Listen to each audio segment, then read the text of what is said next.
Hello goldfish keepers, and welcome to another video from 24G. So today we are gonna show you how we transformed an old freezer into a goldfish pond.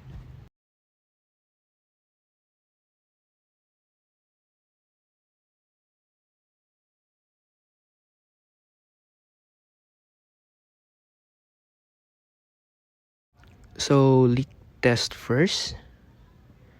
Okay, we don't have any leaks. So goods na ito. And now we set up a filtration system. So we have 3 boxes.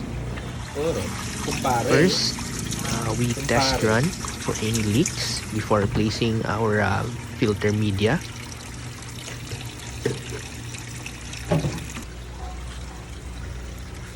Then we tried putting on some test fish. So we also put our filter media. So as you can see, 3 days na sila. And the water is now very clean. From brown to clear in just about 5 days. So we added additional filter media such as the K1. For our top layer, we have sponges and Japanese mat. So we experimented a little bit for this setup to see if any other different setups might work.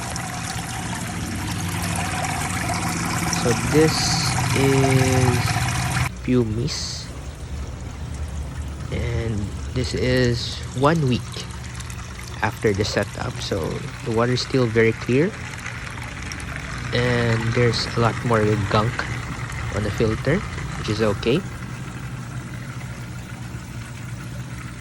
We also cleaned the first layer for this one. So far so good. Healthy lahat ng fish, and we've also started feeding them.